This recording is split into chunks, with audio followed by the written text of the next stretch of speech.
ರಾಯಚೂರಿನ ರಿಮ್ಸ್ ಆಸ್ಪತ್ರೆಯಲ್ಲಿ ಔಷಧಗಳ ಅಭಾವ ಸೃಷ್ಟಿಯಾಗ್ಬಿಟ್ಟಿದೆ. ಕಣ್ಣು, ರಕ್ತದೊತ್ತಡ, ಶುಗರ್ ಮಾತ್ರೆ, ಇಂಜೆಕ್ಷನ್ ಎಲ್ಲವೂ ಕೂಡ ಖಾಲಿ ಆಗಿದೆ. ರಿಮ್ಸ್ ಆಸ್ಪತ್ರೆಗೆ ಬರುವ ರೋಗಿಗಳಿಗೆ ಔಷಧಗಳೇ ಇಲ್ಲ. ಸಾವಿರಾರು ಬೆಲೆಯ ಔಷಧ ಖಾಸಗಿ ಮೆಡಿಕಲ್ ನಲ್ಲಿ ಖರೀದಿ ಮಾಡಿಸಲಾಗ್ತಾ ಇತ್ತು. ವೈದ್ಯರೇ ಖಾಸಗಿ ಮೆಡಿಕಲ್ಗೆ ಚೀಟಿ ಬರೆದು ಕೊಡ್ತಾ ಇದ್ದಾರೆ, ಅಲ್ಲಿಗೆ ಹೋಗಿ ಔಷಧಗಳನ್ನ ತಗೊಳ್ಳಿ ಅಂತ. ನ್ಯೂಸ್ ಫಸ್ಟ್ ಮುಂದೆ ಅಳಲು ತೋಡಿಕೊಂಡಿದ್ದಾರೆ ಹಲವಾರು ರೋಗಿಗಳು.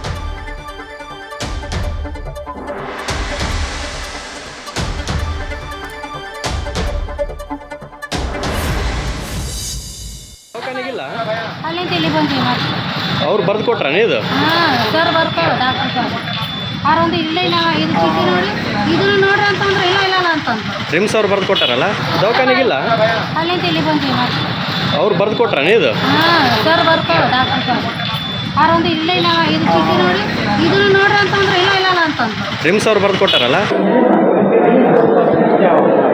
ಇಷ್ಟ ಸರ್ ಇನ್ನು ಸರ್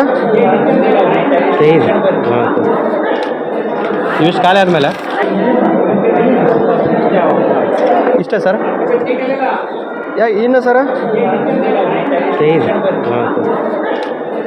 ಇವಿಷ್ಟು ಖಾಲಿ ಆದಮೇಲೆ ಇಷ್ಟ ಸರ್ ಇನ್ನು ಸರ್. ಈ ರಾಯಚೂರು ಜಿಲ್ಲೆಯಲ್ಲಿ ಆರೋಗ್ಯದ ಸಮಸ್ಯೆಗಳು ಪದೇ ಪದೇ ಕಾಣಿಸ್ಕೊಳ್ತವೆ, ವೈದ್ಯರ ಸಮಸ್ಯೆಗಳು ಪದೇ ಪದೇ ಕಾಣಿಸ್ಕೊಳ್ತವೆ, ಸ್ವಚ್ಛತೆಯ ಸಮಸ್ಯೆಗಳು ಪದೇ ಪದೇ ಕಾಣಿಸ್ಕೊಳ್ತವೆ. ಇದಕ್ಕೊಂದು ಪರಿಹಾರನೇ ಇಲ್ವಾ ಅಂತ ಹೇಳಿ ಪ್ರತಿ ಬಾರಿನೂ ಕೂಡ ಪ್ರಶ್ನೆ ಮಾಡೋದೇ ಆಗೋಗಿದೆ. ಆದರೆ ಇದಕ್ಕೊಂದು ಉತ್ತರ ಇಲ್ವಾ, ಇದಕ್ಕೊಂದು ಸೂಕ್ತ ವ್ಯವಸ್ಥೆ ಇಲ್ವಾ ಅನ್ನುವಂತಹ ಪ್ರಶ್ನೆಗಳಾಗೇ ಉಳಿದಿವೆ. ನೀವು ಗಮನಿಸ್ತಾ ಇದ್ದೀರಾ, ಹಾಸ್ಪಿಟಲ್ಗೆ ಹೋದಂತಹ ಸಂದರ್ಭದಲ್ಲಿ ಇದಿಷ್ಟೇ ಮಾತ್ರೆನ, ಇನ್ನೊಂದು ಸ್ವಲ್ಪ ಬೇಕು ಅಂತ ಅಂದಾಗ ಮಾತ್ರೆ ಇಲ್ಲ ಅಂತ ಹೇಳಿ ಅಲ್ಲಿರೋ ಸಿಬ್ಬಂದಿ ಹೇಳ್ತಾರೆ. ಮತ್ತೊಂದು ಕಡೆ ಬೇರೆ ಮೆಡಿಕಲಿಗೆ ಕಣ್ಣು ಆಪರೇಷನ್ ಆದವ್ರು ಬಂದು ಅಲ್ಲಿ ಮೆಡಿಸಿನ್ ಅನ್ನು ಕೂಡ ತಗೊಳ್ತಾ ಇರೋದನ್ನ ಗಮನಿಸಬಹುದು. ಮತ್ತಷ್ಟು ಡೀಟೇಲ್ಸ್ ನಮ್ಮ ರಾಯಚೂರು ಪ್ರತಿನಿಧಿ ಶ್ರೀಕಾಂತ್ ನೀಡ್ತಾ ಹೋಗ್ತಾರೆ. ಶ್ರೀಕಾಂತ್, ಈ ಆರೋಗ್ಯದ ಸಮಸ್ಯೆಗೂ ರಾಯಚೂರಿಗೂ ಎಂಥ ನಂಟರಿ? ಪದೇ ಪದೇ ಇಂಥ ಸಮಸ್ಯೆಗಳು ರಿಪೀಟ್ ಆಗ್ತಾ ಇದ್ರು ಯಾವಾಗ ಎಚ್ಚೆತ್ಕೊಳ್ತಾರೆ, ಯಾವಾಗ ಸರಿ ಮಾಡ್ತಾರೆ, ಅಲ್ಲಿನ ಜನ ಯಾವಾಗ ನೆಮ್ಮದಿಯಿಂದ ಇರ್ತಾರೆ ಅಂತ? ನಿಜವಾಗ್ಲೂ ಸಭಾ, ಈ ರಿಮ್ಸ್ ಹಾಸ್ಪಿಟಲ್ ಇದೆಯಲ್ಲ, ಕೇವಲ ರಾಯಚೂರು ಜಿಲ್ಲೆ ಮಾತ್ರ ಅಲ್ಲ, ಪಕ್ಕದ ಯಾದಗಿರಿ, ಆಂಧ್ರ ಮತ್ತೆ ತೆಲಂಗಾಣ ಭಾಗದಿಂದನೂ ಸಾಕಷ್ಟು ಜನ ಇಲ್ಲಿ ಬರ್ತಾರೆ. ಸೂಪರ್ ಸ್ಪೆಷಾಲಿಟಿ ಟ್ರೀಟ್ಮೆಂಟ್ ಇಲ್ಲಿ ಸಿಗ್ತದೆ ಅನ್ನೋ ಒಂದು ಆಶಾ ಭಾವನೆಯೊಂದಿಗೆ. ಆದ್ರೆ ರಾಯಚೂರಿನ ರಿಮ್ಸ್ ಹಾಸ್ಪಿಟಲ್ ಅಲ್ಲಿ ಸದ್ಯಕ್ಕೆ ಮೆಡಿಸಿನ್ಸ್ ನೀವು ಹೇಳಿದ್ರಲ್ಲ, ಇನ್ನಷ್ಟು ಮೆಡಿಸಿನ್ಸ್ ಕೇಳಿದ್ರೆ ಕೊಡಲ್ಲ ಅಂತೇಳಿ ಅಲ್ಲಿ ಡಾಕ್ಟರ್ಗಳು ಪ್ರಿಸ್ಕ್ರಿಪ್ಷನ್ ನಲ್ಲಿ ಬರೆದಿರೋದು 30 ಟ್ಯಾಬ್ಲೆಟ್ಗಳು, ಆದ್ರೆ ಅವ್ರು ಕೊಡೋದು ಕೇವಲ 8 ಟ್ಯಾಬ್ಲೆಟ್ಗಳು. ಇನ್ನೂ ಸರ್ ಅಂತ ಕೇಳಿದ್ರೆ ಇವಿಷ್ಟು ಖಾಲಿ ಮಾಡ್ಕೊಂಬ ಆಮೇಲೆ ಕೊಡ್ತೀನಿ ಅನ್ನೋಂಥ ಮಾತನ್ನ ಹೇಳ್ತಾರೆ. ಆಮೇಲೆ ನಾವು ಅಲ್ಲಿ ವಿಚಾರಿಸ್ತೀವಿ, ಇಲ್ಲ ಔಷಧಿಗಳೇ ಇಲ್ಲ ರಾಯಚೂರಿನ ರಿಮ್ಸ್ ಹಾಸ್ಪಿಟಲ್ ಅಲ್ಲಿ ಅನ್ನೋ ಒಂದು ಮಾತನ್ನ ಅಲ್ಲಿನ ಸಿಬ್ಬಂದಿ ಒಬ್ರು ಹೇಳ್ತಾರೆ.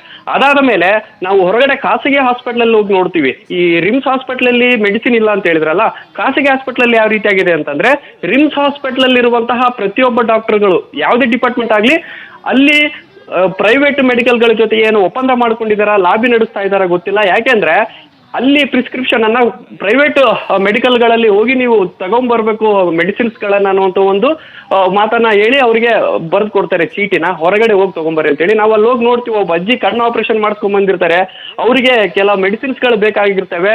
ನಾವು ಅವ್ರದ್ದು ಚೀಟಿನೂ ಫೋಟೋ ತಗೊಂಡಿದೀವಿ. ಆಕ್ಚುಲಿ ಅಂತಹ ಒಂದು ಮೆಡಿಸಿನ್ಸ್ಗಳು ರಿಮ್ಸ್ ಹಾಸ್ಪಿಟಲ್ ಇಲ್ಲ, ಪ್ರೈವೇಟ್ ಅಲ್ಲಿಗಳು ಹೋಗ್ಬೇಕು.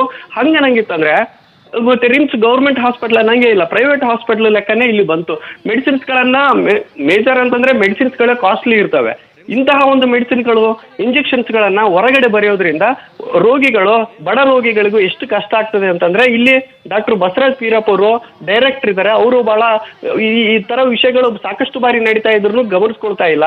ಹಾಗೇನೆ ಈ ಇತ್ತೀಚೆಗೆ ಏನು ರಾಜ್ಯ ಸರ್ಕಾರದಿಂದ ಔಷಧಿಗಳನ್ನ ಪೂರೈಕೆ ಮಾಡ್ಲಿಕ್ಕೆ ಸಾಕಷ್ಟು ಅನುದಾನವನ್ನ ನೀಡ್ತಾ ಇದ್ರು ಸಹ ಔಷಧಿಗಳು ಮತ್ತೆ ಎಲ್ಲೋದ್ವು, ಮೆಡಿಸಿನ್ಸ್ಗಳನ್ನ ಸಾಕಷ್ಟು ಸಾರಿ ನಾವು ವರದಿ ಮಾಡಿರ್ತೇವೆ, ಈ ತರ ರೋಗಿಗಳಿಗೆ ಕೊಡದೇನೆ ಬಚ್ಚಿಟ್ಟು ಅವುಗಳನ್ನ ಸುಟ್ಟು ಹಾಕಿರ್ತಾರೆ. ಅಂತಹ ಒಂದು ಪ್ರಕರಣಗಳನ್ನು ಸಹ ರಾಯಚೂರಲ್ಲಿ ಆಗಿದ್ದಾವೆ.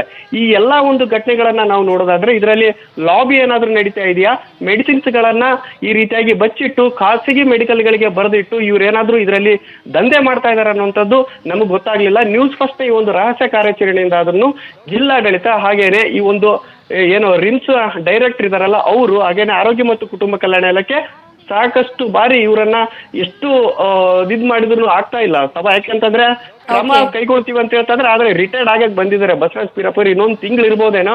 ಆದ್ರೆ ಅವ್ರ ಅವಧಿಯಲ್ಲಿ ಮಾತ್ರ ಈ ರೀತಿಯಾಗಿ ಪದೇ ಪದೇ ಭ್ರಷ್ಟಾಚಾರ ಆಗ್ತಾ ಇರುವಂತದ್ದು ನಾವು ಕಾಣಬಹುದಾಗಿದೆ ಸಭಾ. Thank you Shrikant. News First ನಿರ್ಭೀತಿಯಿಂದ ನಿಮ್ಮ ಪರವಾಗಿ.